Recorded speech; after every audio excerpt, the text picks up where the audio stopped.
survidya.com पर upload करें। अधिक जानकारी के लिए कॉल करें 7500077777 0562403662।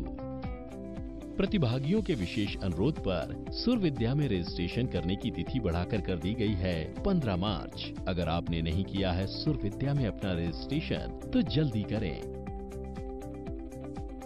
सुरविद्या के मुख्य प्रायोजक हैं वंडर सीमेंट, एक परफेक्ट शुरुआत। इस कार्यक्रम के पुण्यार्चक हैं निर्मला देवी सुगमचंद जी शाह, सूरत, गुजरात।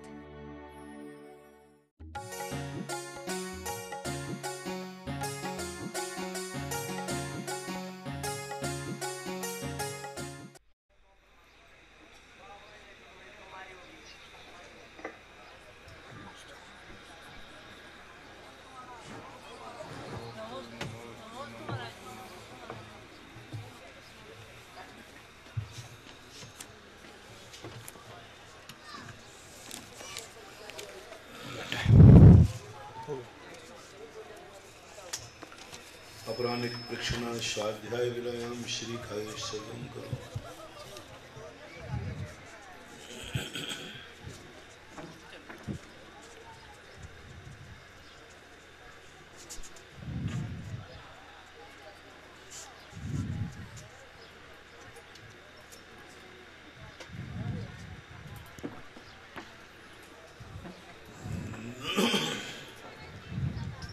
नमो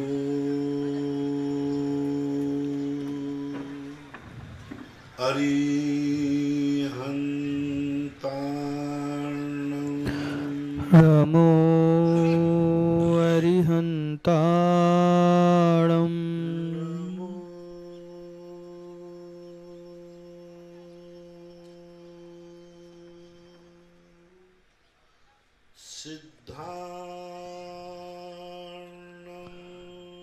नमो सिद्धाणम्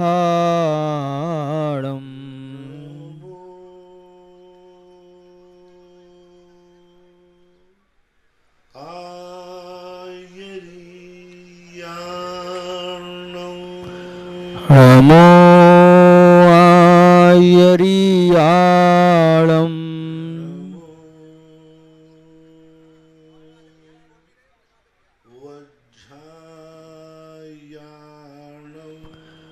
नमो वज्झायाळम्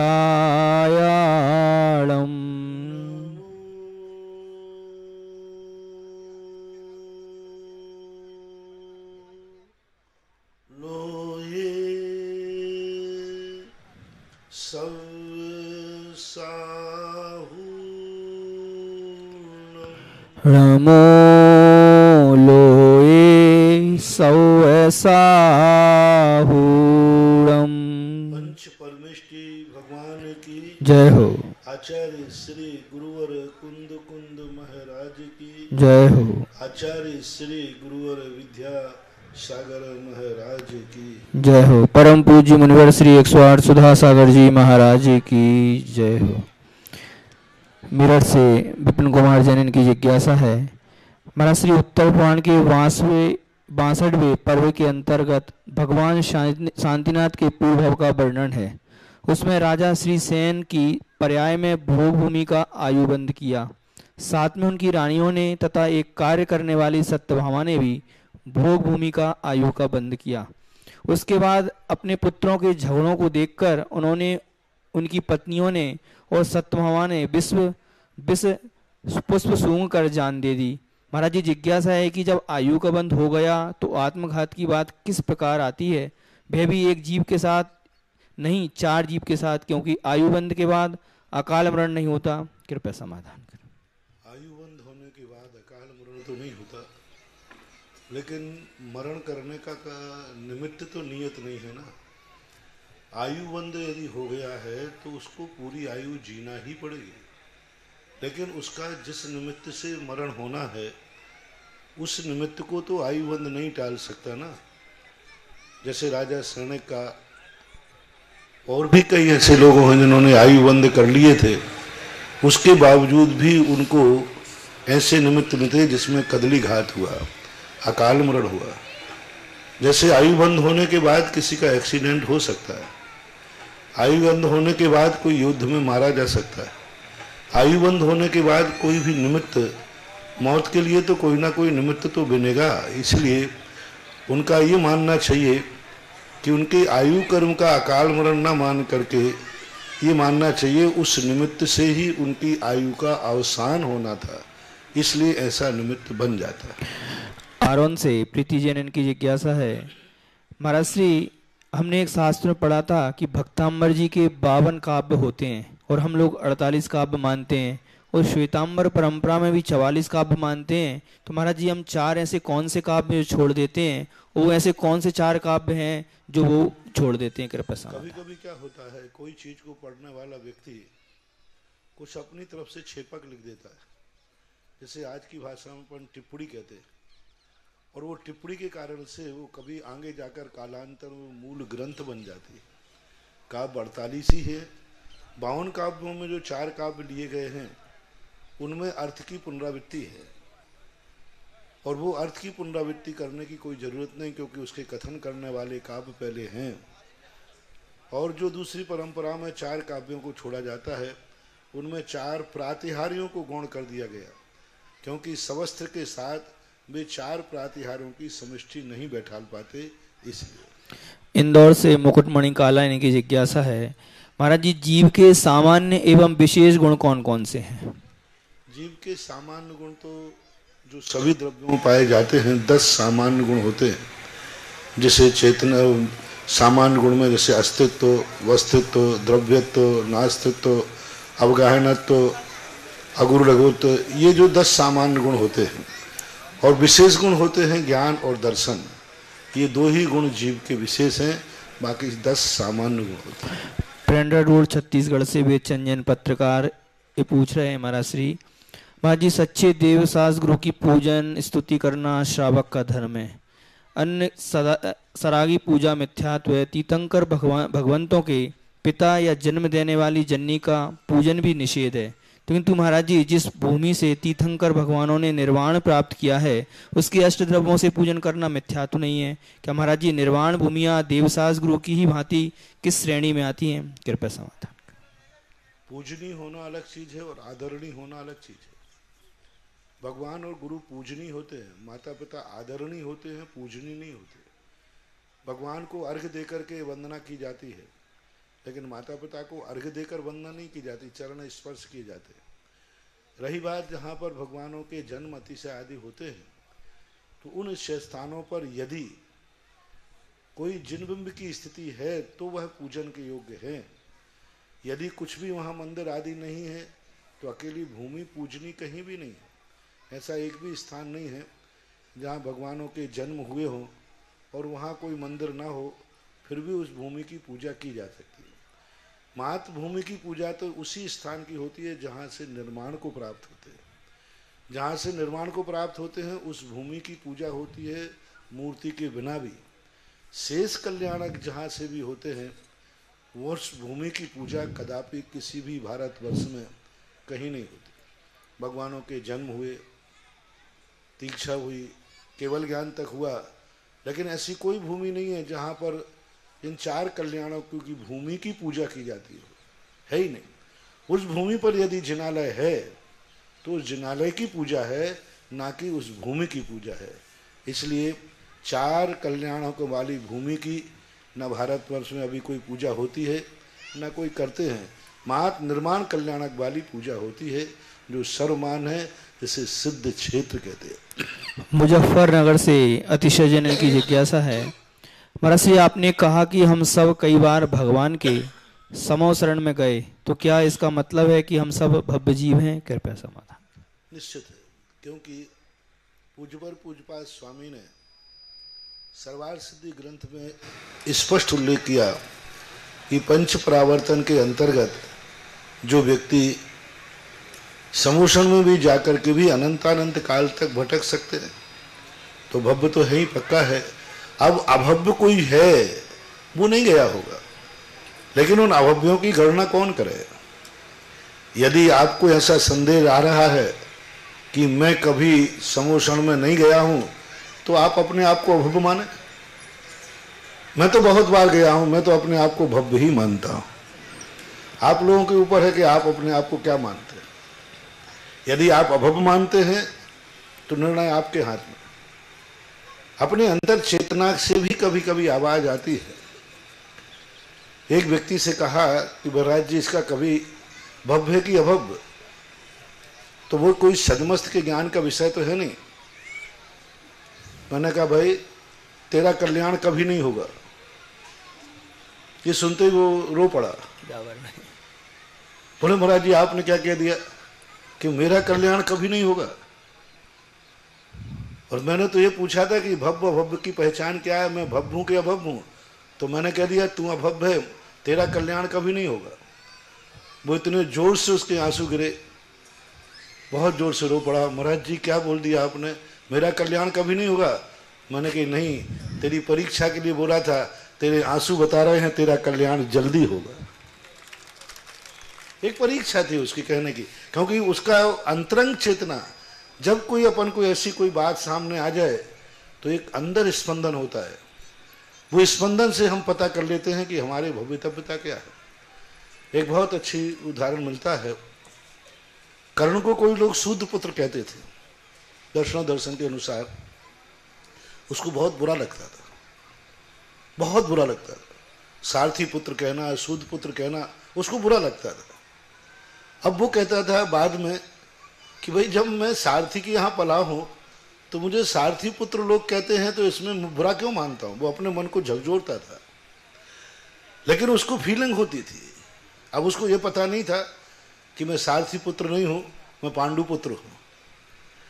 लेकिन अंतर चेतना बताती थी। वो बिल्कुल अनभिज्ञ था, क्योंकि बचपन में ही उसका जो कुछ भी योग हुआ था। बाद में जाकर के जब एक दिन कर्ण प्रतिज्ञा करते हैं कि या तो अर्जुन जीवित रहेगा या मैं जीवित रहूंगा। जब ये प्रतिज्ञा जब कर्ण ने की तो माता कुंती को तो मालूम था कि मेरा बेटा है, और वो ये भी जानता था कि कर्ण ने जो प्रतिज्ञा कर ली वह पूरी होगी। सूर्य अस्त जब ही होगा जब कोई एक मरेगा, या तो मैं जिंदा रहूंगा या अर्जुन जिंदा रहेगा। ये कर्ण की प्रतिज्ञा थी। तो उस दिन जाकर के कुंती, जब वो जल स्नान कर रहे थे, उस समय कुंती ने जाकर कहा बेटा। तो कर्ण कहता है आज तक मुझे बेटा कहने वाला तो कोई राजघराने में से पैदा हुआ ही नहीं। राजमाता आप मेरे को बेटा कह रही, मैं तो शूद्र पुत्र सारथी पुत्र हूं। तब कुंती ने पूरा रहस्य उजागर किया। तब कर्ण ने कहा कि यदि मैं तुम्हारा बेटा हूं तो मेरा वचन जो मैंने प्रतिज्ञा की है वो नहीं टलेगी। यदि तेरा बेटा नहीं होता तो टल जाती। अब तो निर्णय हो चुका, तुम्हारे 5 पुत्र बचेंगे, या तो मैं या अर्जुन। यदि अर्जुन मारा गया तो आपके 5 पांडव हैं, 5 मैं बचूंगा, 5 पांडव रहेंगे, और मैं मारा गया तो अर्जुन बचेगा। तो वहां ये कहने का है कि कर्ण को ज्ञात नहीं होने पर भी उसको स्पंदन होता था। उसके अंदर चेतना बोलती थी कि मैं सारथी पुत्र नहीं हूं, मैं क्षत्रिय पुत्र हूं। और बाद में ऐसा हुआ। तो इसी प्रकार से अपनी अंतर चेतना में, अपनी अंतर चेतना बहुत कुछ जवाब देती है। अपन अपनी आत्मा की सुनते नहीं है, दुनिया की सुनते हैं। अपनी आत्मा की यदि शांति से बैठ के सुने तो हमारे लिए बहुत कुछ समस्याओं का समाधान हो सकता है। फतेहपुर शेखावाटी से आशा देवी छाबड़ा, इनकी जिज्ञासा है, महाराज श्री, सांसारिक दृष्टि से 3 का अंक अशुभ माना गया है। जैसे बड़े लोग कहते हैं कोई शुभ कार्य करने जाएं तो 3 व्यक्ति साथ में कभी नहीं जाएं, 3 तिगाड़ा काम बिगाड़ा। और ठीक इसके विपरीत धर्म की दृष्टि से 3 का अंक शुभ माना जाता है। जैसे 3 रतन, देवसास गुरु, 3 रत्नत्रय, धर्म, भगवान की 3 परिक्रमा आदि आदि। तो ऐसा क्यों? कृपया समाधान। लोक व्यवहार की कुछ रूढ़ियां होती है। किसी ज्योतिष में तो मैंने कहीं नहीं पढ़ा, किसी भी शास्त्र में नहीं पढ़ा कि कोई अंक 3 का अंक अशुभ होता है। किसी व्यक्ति विशेष के लिए अशुभ हो सकता है। अंक और अक्षरों का संबंध अपने जीवन से होता है। आपने कई बार अखबार में पढ़ा होगा, जो राशि का कोना होता है उसके नीचे लिखा रहता है आज का आपका अंक कौन सा है, आज आपका रंग कौन सा है। तो ज्योतिष शास्त्रों में भी इसका वर्णन है, शब्दों के आधार पर पूरा ज्योतिष बना हुआ है। इसलिए जब किसी की राशि बताई जाती है तो उससे नाम से बताई जाती है कि इस राशि को जन्म लेने वाले का यह नाम होना चाहिए। तो अक्षरों का और अंकों का अपनी जिंदगी से बहुत बड़ा संबंध होता है और उन अंकों के माध्यम से वह निर्णय करता है। लेकिन ऐसा किसी शास्त्र में नहीं आया कि एक अंक सबके लिए सदा अशुभ ही है, 3 अंक कोई अशुभ नहीं है, शुभ है। गांधीधाम गुजरात से सरिता जनन की जिज्ञासा है, महाराज जी सामूहिक स्वाध्याय करने के लिए कुछ सिद्धांत ग्रंथों को घर में रखते हैं, मंदिर जी में अध्ययन करने का समय नहीं होता, तो क्या इसमें कोई दोष है? कृपया समाधान। नहीं रखना चाहिए। हर दर्शनकार ने कुछ महान ग्रंथों को घर में रखने के लिए मना किया। ऐसे वैष्णव दर्शन में कहते हैं वेद और महाभारत नहीं रहना चाहिए, जैन दर्शन में कहते हैं सिद्धांत ग्रंथ नहीं रहना चाहिए। हर दर्शन, क्योंकि ये इतने गहन विषय वाले होते हैं, गृहस्थी में मर्यादा नहीं रहती। गृहस्थी के हिसाब से चलती है। गृहस्थिक कार्य जहाँ होते हों वहाँ इतनी पूजनीय और पवित्र वस्तु नहीं रखना चाहिए कि उसका सम्मान भी न हो सके, नहीं रखना चाहिए। इंदौर से पद्मावती जैन की जिज्ञासा है, महाराज जी भगवान जो 4 अंगुल ऊपर चलते हैं तो 4 अंगुल ऊपर चलने का कोई विशेष कारण है? कृपया समाधान। कोई विशेष कारण कुछ भी नहीं, नेचर है उनकी शक्ति का एक आचार्य उद्घाटन है, ऐसा मानना। अलौस से सीमा जैन की जिज्ञासा है, महाराज जी स्वाभिमान और अभिमान में क्या अंतर है और हमको स्वाभिमान रखना चाहिए या नहीं? सबसे बड़ी चीज है कि स्वाभिमान की आड़ में लोग अभिमान पालते हैं। स्वाभिमानी व्यक्ति बहुत विनयशील होता है। स्वाभिमानी व्यक्ति हर स्थान पर झुकने को तैयार रहता है। स्वाभिमानी व्यक्ति अकड़ता नहीं है। लोग कहते हैं कि मेरा भी कोई स्वाभिमान है, ये स्वाभिमान नहीं, ये अभिमान है। अभिमानी व्यक्ति सामने वाले की उपेक्षा नहीं, अपेक्षा करता है, विनयशील होता है, सामने वाले को अपने साथ लेने का प्रयास करता है। इसलिए स्वाभिमान का सबसे बड़ा लक्षण है जो व्यक्ति सदा विनयशील हो, जो सदा अपने अंदर दया भाव रखता हो, अहिंसा का भाव रखता हो, क्षमा का भाव रखता हो, ऐसा व्यक्ति विनयशील कहलाता है। और जो व्यक्ति अक्कड़ कहलाता है, जैसे रावण कहता कि मेरा एक स्वाभिमान है, स्वाभिमान नहीं था, वो अभिमान था। इसलिए स्वाभिमानी व्यक्ति का लक्षण विनयशील होता है। आइए जिज्ञासा समाधान में आप सभी का हार्दिक स्वागत, हार्दिक अभिनंदन। जिज्ञासाएं आपकी, समाधान आगम युक्त तर्कयुक्त मुनिश्री सुधासागर जी महाराज का। प्रथम जिज्ञासा के लिए श्रीमान देवेंद्र कुमार जी हरसोरा कचनारी वाले और द्वितीय जिज्ञासा के लिए कुमारी आकांक्षा जैन तैयार रहे। गुरुवार के चरणों में त्रिवार नमोस्तु नमोस्तु नमोस्तु। गुरुवार आज मेरा आश्रय इस क्षेत्र से ही है कि सुना है, कहा जाता है कि इस क्षेत्र पर किसी टाइम पे पूर्व में 500-700 परिवार, जैन परिवार निवास करते थे और इस क्षेत्र पर हीरे मोती जवाहरात आदि का व्यापार हुआ करता था। लेकिन आज ये क्षेत्र इस दुर्दशा जैसा इसकी हो रही है, इसमें ऐसा क्या कारण है कि सब जैन परिवार यहाँ से पलायन कर गए या पतन हो गया और मंदिरों की ऐसी दुर्दशा, यह क्या कारण है? ये समाधान। मनुष्य ही बूढ़ा नहीं होता है, पृथ्वी भी बूढ़ी होती है। प्रकृति का एक नियम है, ये 800 साल पुराना क्षेत्र है। 12वीं शताब्दी में इस क्षेत्र की स्थापना हुई, यहाँ मंदिरों की स्थापना हुई। यहाँ बहुत सारे शिलालेख भी हैं। मूर्तियों के ऊपर 12वीं शताब्दी की मूर्ति सामने वाले मंदिर में स्थापित है। यानी 800 साल से की मूर्तियां आज भी हैं। 800 साल के बाद फिर इसमें दूसरा पंचकल्याणक हुआ 15वीं शताब्दी में। 15वीं शताब्दी के बाद तीसरा पंचकल्याणक हुआ 18वीं शताब्दी में। 18वीं शताब्दी के समय यह किसी आताताई शक्तियों के माध्यम से दुर्घटनाग्रस्त हुआ। दूनी से पहले का है सीलोर, दूनी बाद की है, सीलोर पहले का है।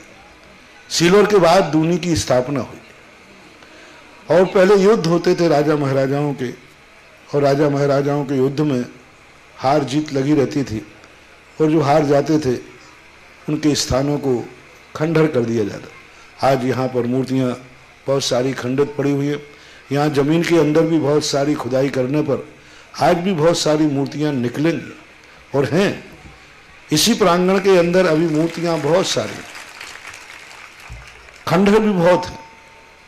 अभी विगत समय पर मूर्तियाँ कुछ खुदाई में निकली और भी अभी निकलेंगी, क्योंकि लेकिन वो खंडित करके और जमीन में दफना देते थे, गाड़ देते थे। तो ये स्थितियाँ इस क्षेत्र की रही। और कोई भी क्षेत्र होता है 250 साल के बाद ये पृथ्वी अपनी भूमि को भार से रहित करती है। कोई भी भूमि पर जब आप लोग रहते हैं तो उसका शोषण होता है। उसको ऑक्सीजन लेने के लिए जगह आप कंक्रीट कर देते हैं, फर्श कर देते हैं, मकान बना लेते हैं, तो उसको जो नेचुरल प्रोसेस मिलना चाहिए वो नहीं मिल पाती। तो 250 साल तक कोई भी भारत की, कोई भी विश्व की कोई भी स्थान 250 साल तक ही फलता फूलता है। 250 साल के बाद उस पर डाउनफॉल आएगा, और डाउनफॉल इतना धीरे धीरे डाउनफॉल आएगा कि उस स्थान को 100 वर्ष में, 150 वर्ष के अंदर वो स्थान धीरे धीरे वो खाली करेगा, प्रकृति खाली करेगी। और खाली करने के बाद पुनः उससे अपनी ऑक्सीजन अपने आप को जीवित करेगी, और जीवित करने के बाद पुनः उसको आबाद करने का मौका देगी। उसी प्रोसेस के परिणाम स्वरूप अपन ने देखा बड़े बड़े स्थान थे वो खंडर हो गए, आज धीरे धीरे वो पुनः डेवलप हो गए। ये प्रकृति का नेचुरल प्रोसेस है, और ये होता है सभी जगह स्थान पर। आज अपने देखो अयोध्या, बनारस एक बहुत बड़े स्थान थे, बहुत बड़े, लेकिन वहाँ धीरे धीरे करके दूसरा रूप धारण करता जा रहा है। बीच में बहुत बार खंडर हुए, बहुत बार इन पर खंडर हुए।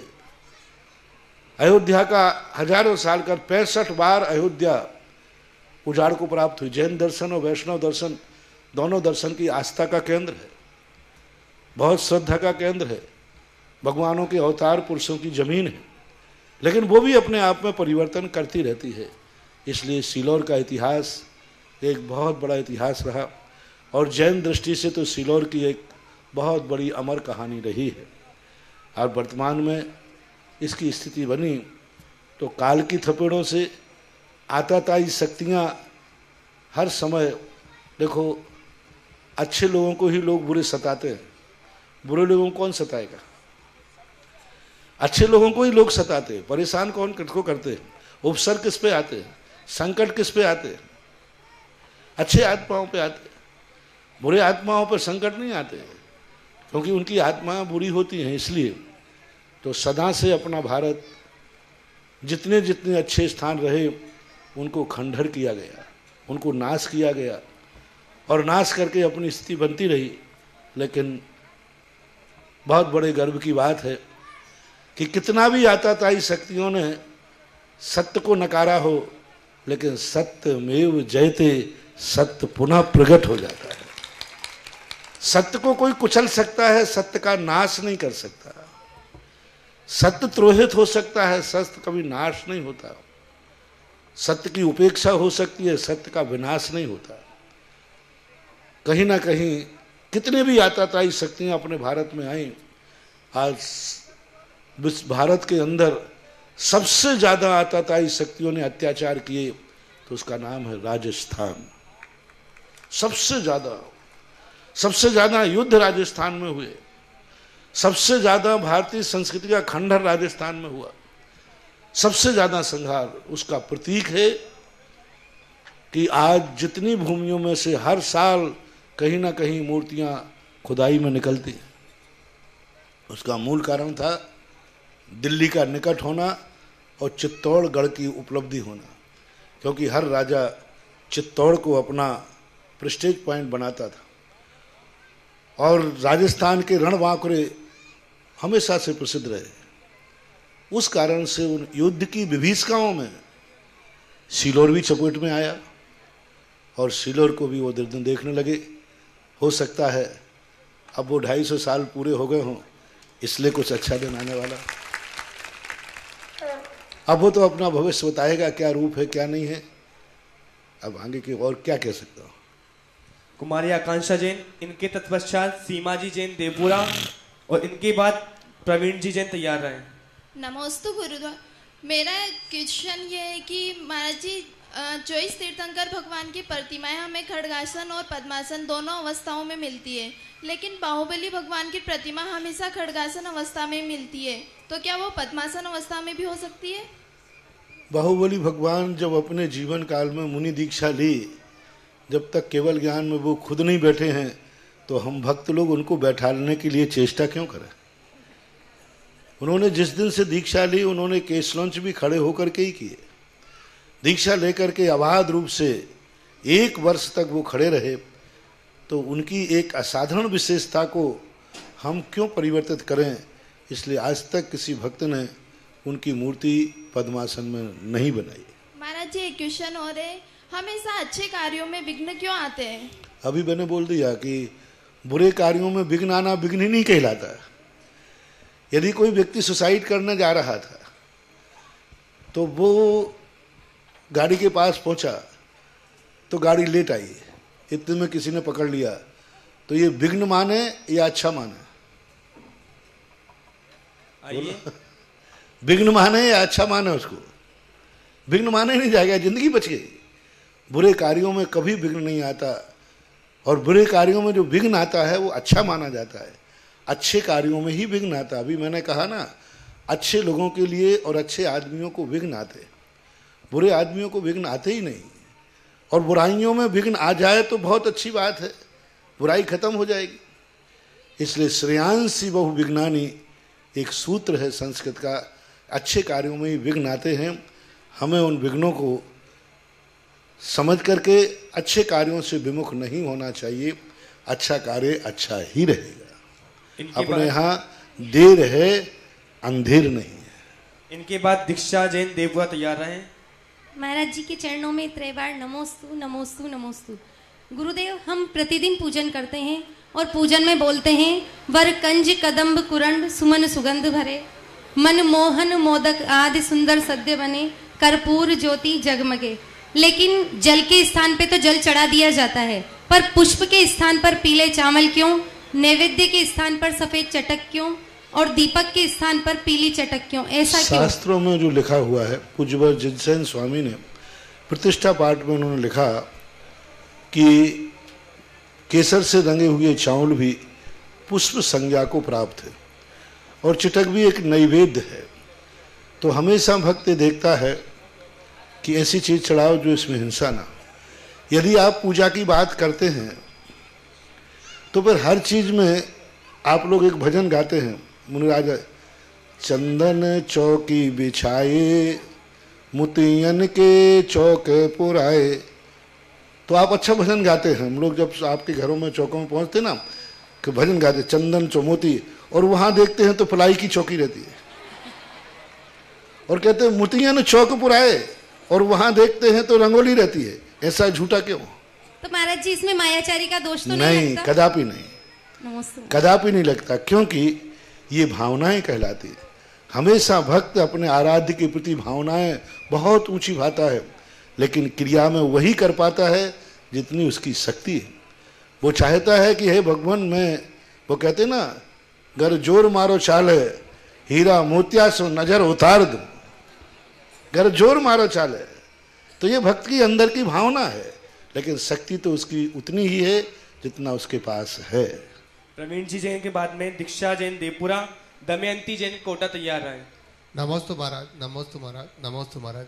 मेरा आपसे कुछ प्रश्न ये है कि महाराज जी, हमारे परिवार में या कई और भी परिवारों में कभी पता नहीं कोई शांत हो गया होगा, तो पर्युषण पर्व में धूप दशमी करके एक पर्व आता है जो हमारे परिवार पे है। वो तो उसमें ये बोला जाता है कि आज के दिन अपन धूप नहीं खेंगे, और विशेष रूप से आपको धूप खेनी ही नहीं है। भाई महाराज जी, भाई भगवान का काम है, अपन भगवान से अटैचमेंट करना है, मतलब जुड़ना है, दर्शन करने के लिए कुछ न कुछ प्रलोभन चाहिए। समझ गया मैं। बात ऐसी है कि लोग पता नहीं क्यों धर्म से ही दुश्मनी पालते हैं। धर्म कार्य के दिन यदि कोई विघ्न आ जाए या कोई मरण को प्राप्त हो जाए तो साहब अब दिवाली नहीं मनेगी, क्योंकि दिवाली को दादी मर गई थी।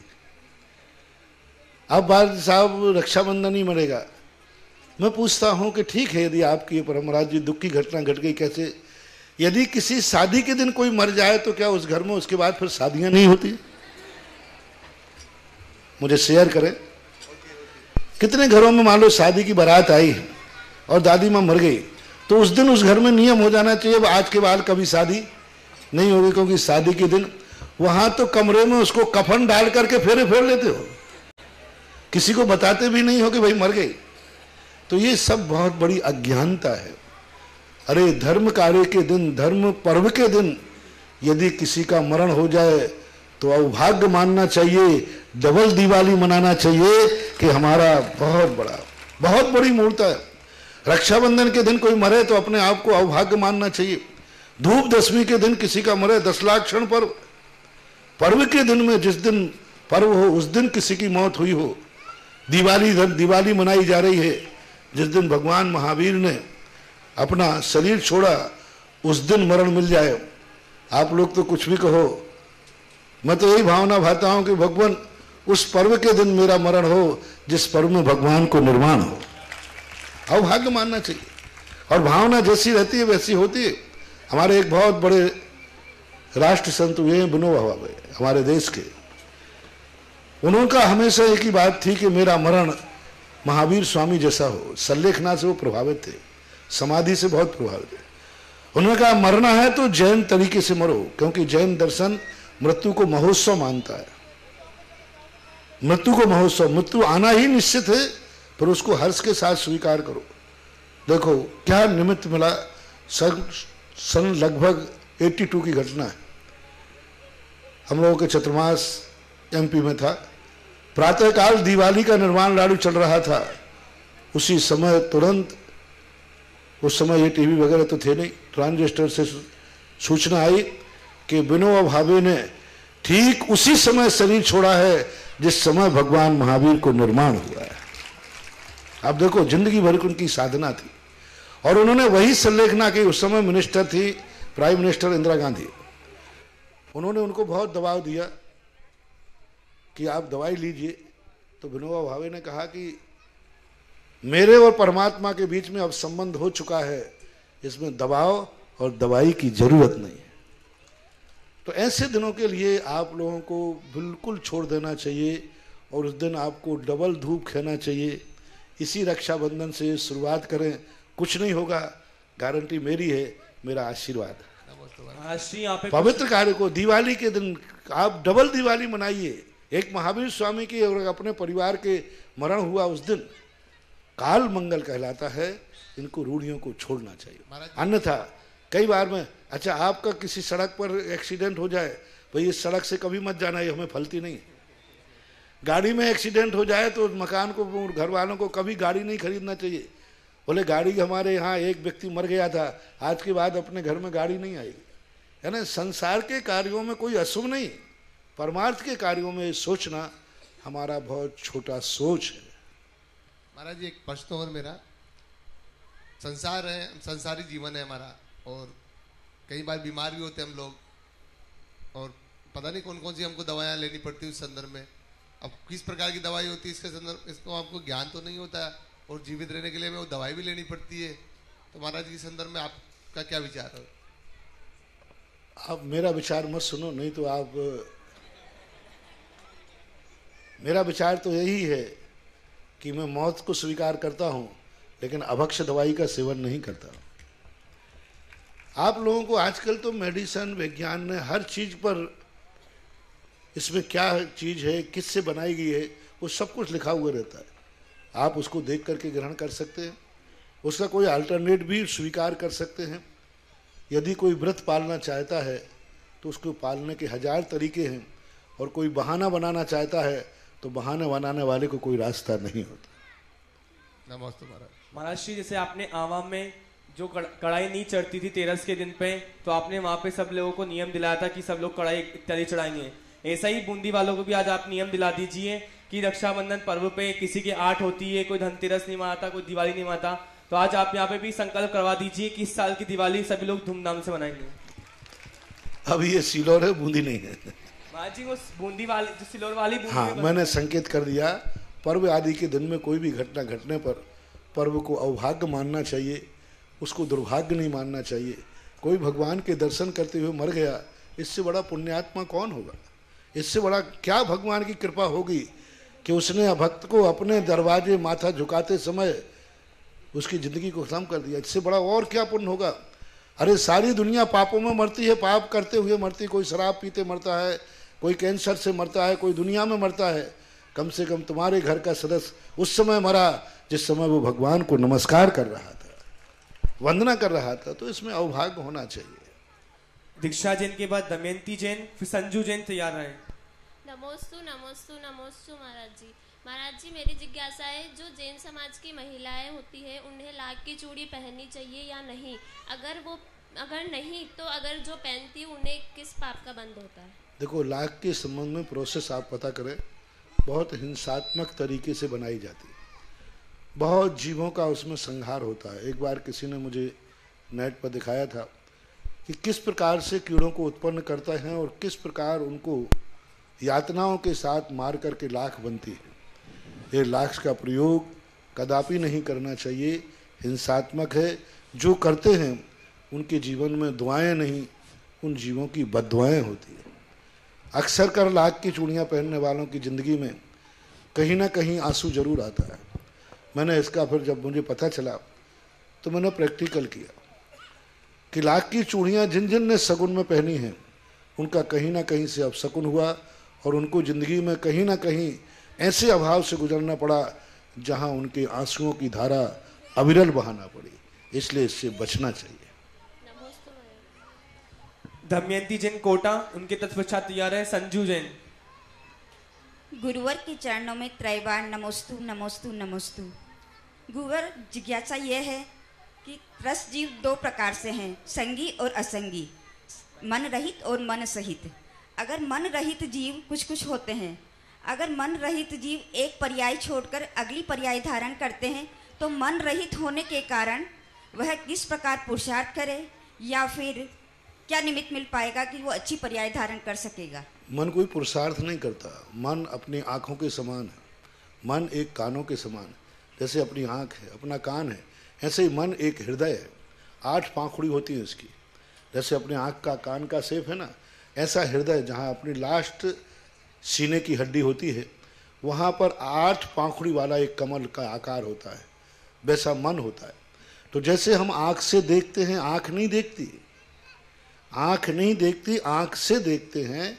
कान नहीं सुनता है, कान से सुनते हैं। हमारा मुंह नहीं बोलता है, हम मुंह से बोलते हैं। बोलने वाली तो चेतनता है। आँख नहीं देखती, आँख से देखते हैं। कई बार आँख खुली रहती है, हमारा उपयोग कहीं दूसरी तरफ होता है, हमें कुछ नहीं दिखता। इसी प्रकार मन जो है, ये मन एक विचारों का आदान प्रदान करने का एक स्थान है। वस्तुतः हमारे यहाँ शुद्ध ज्ञान होता है। जो असंगी जीव होते हैं उनके यहाँ एक शुद्ध ज्ञान है, जिसे भाव शुद्ध कहते हैं। उस शुद्ध ज्ञान के माध्यम से वो अपने सारी धारणाएं बनाते हैं। सपोज कीजिए एक मधुमक्खी है, एक मधुमक्खी बहुत दूर खेतों में जाती है, फूल का रस लेती है और आकर के अपने ही छेदे पर बैठती है। तितैया होती है, कितनी दूर उड़ के जाती है, लेकिन जब वो आएगी तो बाजू में और भी बहुत सारे घर हैं, उनमें नहीं जाती, वो अपने ही बिल में जाती है। इससे सिद्ध है कि उनका मति ज्ञान और शुद्ध ज्ञान के माध्यम से वो अवग्रह, ईहा, आवाय और धारणा करते हैं। चींटी के पास भी धारणा है, मच्छर के पास भी धारणा है। वो जानता है कि मुझे कहाँ बैठना है, मेरा भोजन क्या है, कौन सी चीज़। हर वस्तु को मच्छर नहीं खाएगा, जो उसके खाने लायक है वही खाएगा। चींटी हर वस्तु नहीं खाती है। आप 2 चीज़ें डाल दीजिए, जो उसको पसंद नहीं है उसको सूंघ करके बाहर चली जाएगी, जो खाना है वही खाएगी। तो उनके पास मति ज्ञान और शुद्ध ज्ञान होता है, जो मन के बिना भी काम करता है। नमस्ते। जिस प्रकार हम अपनी रक्षा करने के लिए रक्षा सूत्र बांधते हैं तो उसमें केवल अपनी ही रक्षा होती है, अन्य किसी की रक्षा नहीं होती। उसी प्रकार अपने पूरे परिवार की रक्षा करने के लिए पूज्य महाराज जी के आशीर्वाद से इस आदिश्वर गिरी सिल्लोर में तीर्थ रक्षक नाम से एक योजना प्रारंभ की गई है।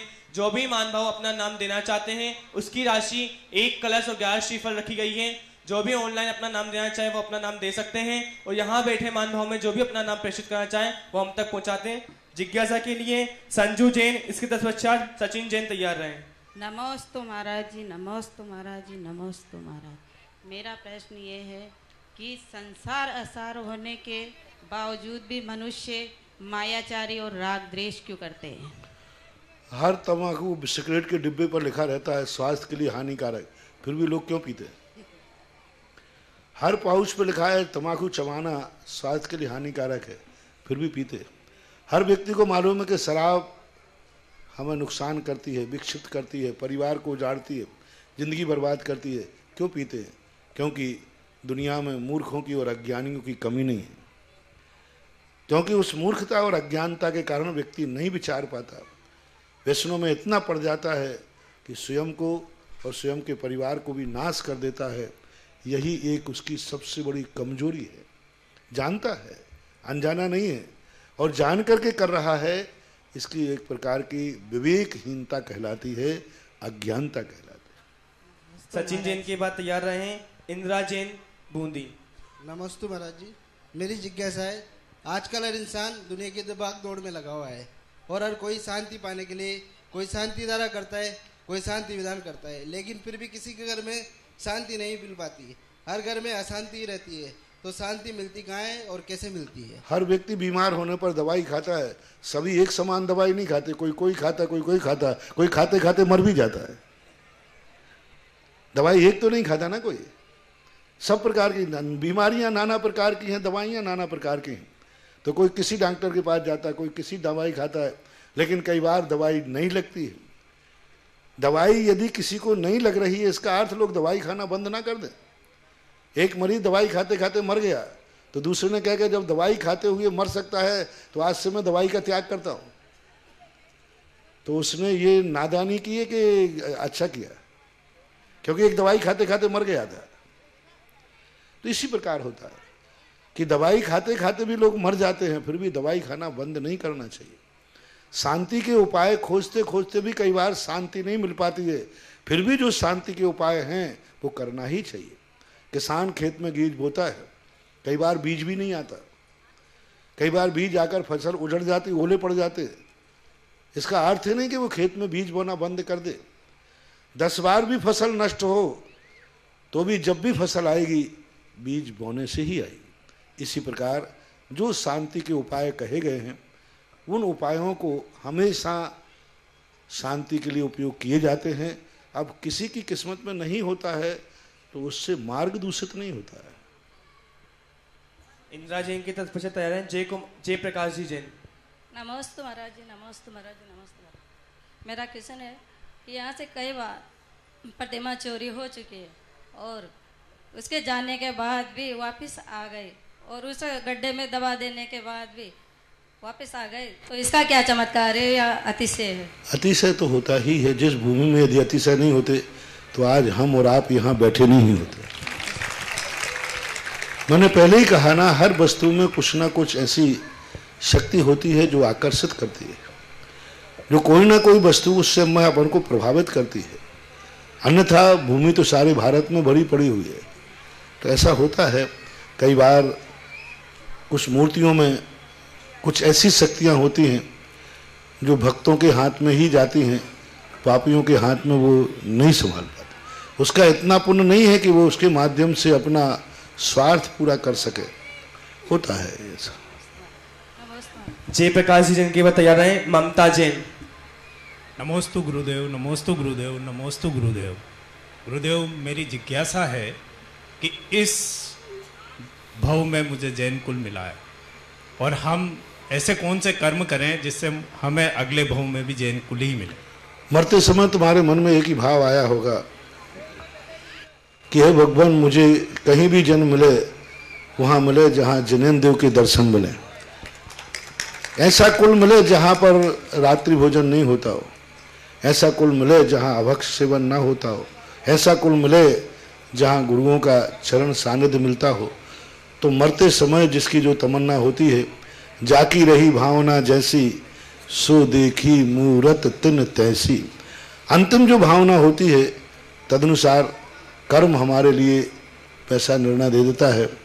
आप भी यदि अपने आप को अभाग्यशाली मानते रहें और जो जैन कुल का आचरण है उस आचरण को अपने जीवन में अंतिम श्वास तक पालन करते रहें तो अगला भव भी निश्चित है। नमोस्तु गुरुदेव। श्रीमती ममता जैन के बाद तैयार है श्रीमती सुरेश भाई जैन। गुरुदेव के चरणों में त्रय बार नमोस्तु नमोस्तु नमोस्तु। महाराज जी, मेरी जिज्ञासा ये है कि हम 1 घंटे की मौन लेते हैं तो उसका सही तरीका क्या है महाराज जी? मौन लेने के तरीके अपनी अपनी शक्ति के अनुसार लिए जाते हैं। कई बार मौन इतना सशक्त होता है कि वो आंख भी नहीं खोलेगा, क्योंकि हम किसी को आंख से भी बोल सकते, इशारा कर देते ना आप आंख से, अपने कानों से भी नहीं सुनता, मुंह से खोलते ही नहीं, कोई जवाब नहीं देता।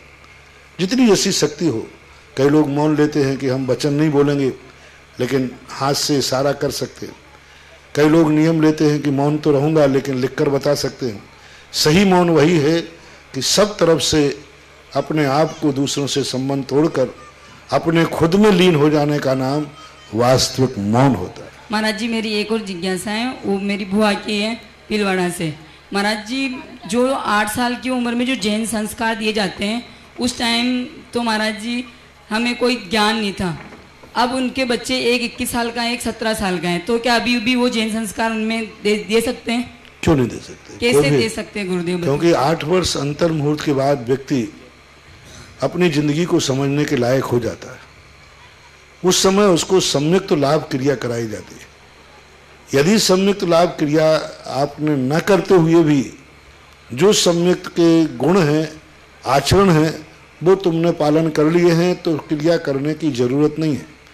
लेकिन यदि बड़ा होने के बाद भी वह संस्कारहीन है, कुलाचार के विपरीत है, तो उसको फिर संस्कार क्रिया करने में कोई बाधा नहीं है। जिस प्रकार के 8 वर्ष वाले बालक को दिया जाता है, अभी भीलवाड़ा में 2 घटनाएं ऐसी हुई जिन्होंने एक बहुत आदर्श प्रस्तुत किया कि 8 वर्ष के बाद बच्चे को मंदिर ले गए और उन्हें भगवान के सामने बताया गया कि तुम जिस कुल में जन्मे हो उस कुल का आचरण ऐसा होना चाहिए, आपकी जिंदगी ऐसी होना चाहिए, और उसको धार्मिक क्रियाओं से संस्कारित कराया गया। बहुत अच्छी परंपरा है। यदि यह परंपरा आप लोगों के घरों में जीवित हो जाए तो इतना मेरा विश्वास है, कोई भी बच्चा और बच्ची आपका मुंह काला करके कहीं भागेगी नहीं। नमस्ते महाराज। आपकी जिंदगी को कुल को कलंकित नहीं करेगी। इस क्रिया के संबंध में लगभग 1000 वर्ष पहले दक्षिण भारत के एक आचार्य हुए जिनसेन स्वामी, उन्होंने इतना बड़ा प्रभाव डाला कि सम्यक्त लाभ क्रिया करने वाला व्यक्ति, उसके जीवन में उसका बेटा कभी कोई ऐसा कार्य नहीं करेगा जिससे माँ बाप का मस्तक नीचे झुक जाए, माँ बाप को शर्मिंदा होना पड़े, माँ बाप की इज्जत धूल में मिल जाए, और कुलाचार के विपरीत कार्य करे। कुल को कभी कलंकित नहीं करेगा, चाहे बच्चा हो अथवा बच्ची। अपने कुल की रक्षा, कुल की इज्जत, अपने कुल को यदि कलंकित नहीं करना है तो हर व्यक्ति को 8 वर्ष के बाद इस प्रकार की संस्कारवान क्रिया करना चाहिए, जो पूज्यवर जिनसेन स्वामी ने श्री महापुराण के अंदर बहुत अच्छे ढंग से लिखा हुआ है। नमस्ते महाराज। सुरेश भाई जैन के बाद तैयार है अप्पिक जैन। नमोस्तु गुरुदेव के चरण में त्रिबार नमोस्तु नमोस्तु नमोस्तु। गुरुदेव, मेरी जिज्ञासा है कि समरम समारंभ आरंभ का क्या? समरम समारंभ और आरंभ, ये 3 प्रोसेस है। जब कोई व्यक्ति किसी की प्लानिंग करता है तो समरंभ बोलते हैं। समरंभ यानी प्लानिंग, मुझे यह कार्य करना है। एक सैद्धांतिक धार्मिक शब्द है, लोक व्यवहार में आप लोग प्रतिदिन करते हैं। कोई भी कार्य करते हैं तो सबसे पहले मन में प्लानिंग करते हैं। समारंभ बोलते हैं उसके आइटम जुटाना, इसको कैसे करना, उसका सामग्री इकट्ठी करना, समारंभ। और आरंभ का अर्थ है उसे प्रारंभ कर देना। जैसे कोई व्यक्ति ने कहा आज मुझे भोजन बनाना है, तो ये प्लानिंग बनाई क्या बनाना है। दूसरा फिर जो आपने प्लानिंग की है उसकी सामग्री इकट्ठी करना, ये समारंभ है, और बनाने लग जाना ये आरंभ कहलाता है, ऐसा मानना चाहिए। अपिक जैन के बाद तैयार है षष्ठी जैन। महाराज जी को मेरा और मेरे परिवार का तिरुवार नमोस्तु नमोस्तु नमोस्तु। महाराज जी मेरी जिज्ञासा ये है कि जैसे हम मंदिर जी में रोज शांति धारा करते हैं, लेकिन अष्टमी और चौदस के दिन सबकी इच्छा रहती है कि मैं करूं, तो उस दिन क्या ज्यादा पुण्य लगता है? अष्टमी और चौदस के दिन का क्या महत्व है? हाँ, समझ गए बेटा। अष्टमी और चतुर्दशी का दिन आकाश में योगी नक्षत्र होते हैं, उस दिन नक्षत्र बहुत पवित्र होते हैं, और इसलिए कहा जाता है कि इन पर्वों के दिन गलत कार्य मत करना। ये गलत कार्य करने वाले का नाश करते हैं, और पर्व के दिनों में अच्छा कार्य करते हैं तो सोने में सुहागा होता है। जैन दर्शन में रावण के संबंध में एक कथानक आता है। रावण ने जब एक विद्या सिद्ध करने के लिए गया तो उसने कहा कि जो विद्या हम 6 महीने में सिद्ध कर पाएंगे, यदि उस विद्या का ध्यान हम पर्व के दिन में करें तो वो हमें 8 दिन में प्राप्त हो सकती है। इससे सिद्ध होता है कि पर्व के दिनों का जो भौगोलिक चित्रण है उसके लिए बहुत बड़ा सहयोग मिलता है। पवित्र पृथ्वी, सारी चीज़ें पवित्र होती हैं। उस दिन जनमानस के मन भी पवित्र होते हैं, भौगोलिक भी पवित्रता होती है, खगोल पवित्र होते हैं। उस दिन नक्षत्रों का शुभ योग होता है। इसलिए अष्टमी और चतुर्दशी को अच्छे कार्यों के लिए, धार्मिक कार्यों के लिए वह अच्छी है, सांसारिक कार्यों के लिए ठीक नहीं। षष्ठी जैन के बाद तैयार रहे पूर्वी जैन। गुरुवर के चरणों पर मेरा बारंबार नमोस्तु नमोस्तु नमोस्तु। गुरुवर मेरी जिज्ञासा यह है कि पहले सृष्टि की रचना हुई थी या भगवान आए थे? अब कितने छोटे बेटे ने पूछा? अच्छा, बिटिया ने पूछा। उसका नाम भी षष्ठी महाराज जी। हाँ, षष्ठी है। अब वो तो आप लोगों को बच्चों में कहा जाता है पहले मुर्गी आई थी कि अंडा आया था,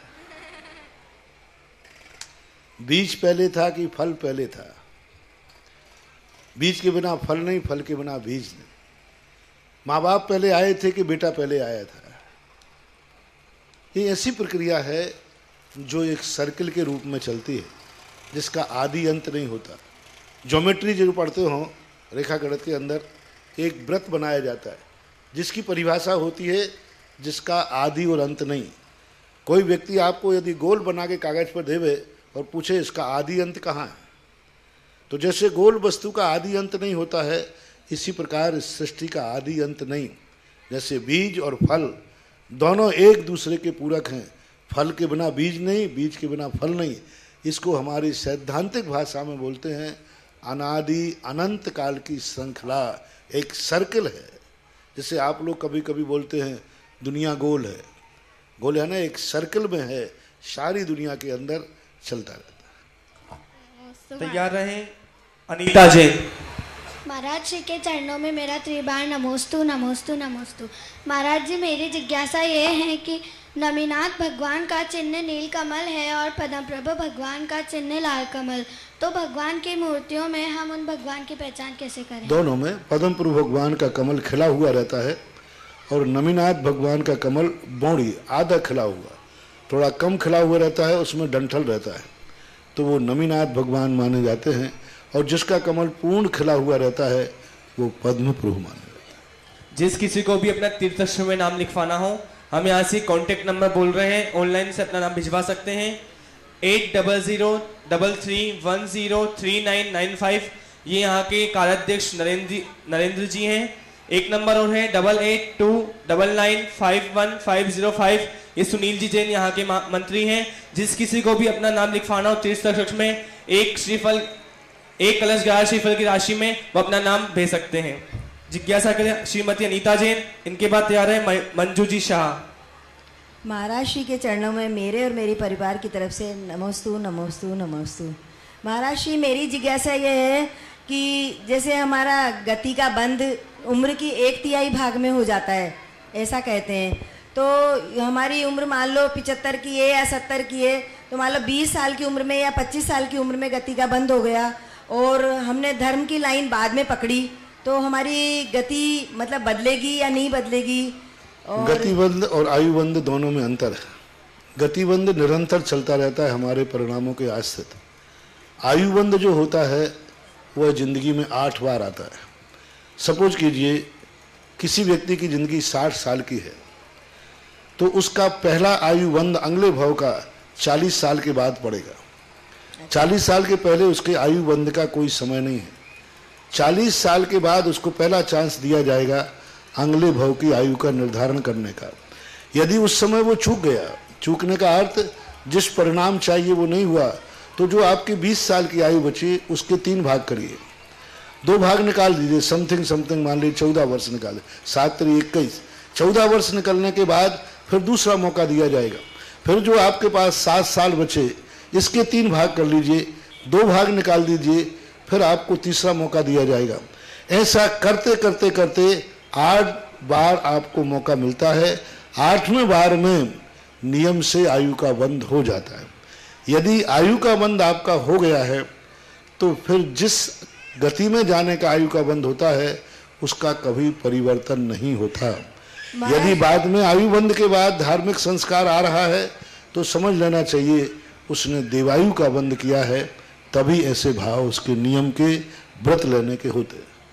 महाराज जी, यदि कहते हैं मृत्यु के अंत समय के जो अपनी परिणाम होते हैं उससे भी गति का बंध होता है, तो वहां तक भी होता है? नहीं, आयुबंध, गति तो निरंतर बनती है। अच्छा, आयुबंध मतलब आयुबंध हो सकता है अंत में, उसको हमारे शास्त्रीय भाषा में असंक्षेपाद्ध काल कहते हैं, यानी सबसे संक्षिप्त काल। मान लीजिए सडनली किसी का एक्सीडेंट हो गया, सडनली किसी कारण से घात हो गया, तो उसको असंक्षेपाद्ध काल कहते हैं। उस समय उसके अंतिम समय पर आयु का बंध होगा। महाराज जी, एक प्रश्न और कि जिसके मंजू जी शाह, इनके बाद तैयार है श्रीमती बबीता जैन। मंजू जी शाह, उनके बाद तैयार है श्रीमती बबीता जैन। एक ही प्रश्न पूछे, क्योंकि प्रश्न पूछने वाले सारी दुनिया। अभी देखिए, आप प्रश्न पूछ रहे हैं, इस समय लाखों लोग टीवी पर बैठे हैं। भारत ही नहीं बैठा, विश्व के अमेरिका, यूरोप, कहाँ कहाँ के लोग, लाखों लोग आपकी बात सुन रहे हैं। और लाखों लाखों लोग इस समय बैठ करके एकाग्र होकर सब कार्य छोड़कर बैठे हैं। इसलिए कौन किस प्रकार प्रश्न आता है और साधु को मुख से क्या समाधान निकलता है, इसलिए प्रश्न एक से अधिक ना करें, जिससे दूसरे को मौका मिले। दुनिया को सुनना चाहती है, उनको सुनने दें। नमोस्तु नमोस्तु नमोस्तु महाराज जी। अभी मंदिर में नया शिखर बनाया है, उसमें कलश रखना उचित है या मूर्ति रखना उचित है? मंदिर का शिखर बनाया है, उसमें मूर्ति रखना उचित है या कलश रखना उचित है? कलश रखना उचित है। शिखर के अंदर मूर्ति कदापि नहीं होना चाहिए, क्योंकि मूर्ति रखना मंदिर के किसी बाह्य भाग में इष्ट नहीं है। नमस्ते। इस कार्यक्रम के पुण्यार्चक थे निर्मला देवी सुगमचंद जी शाह, सूरत, गुजरात।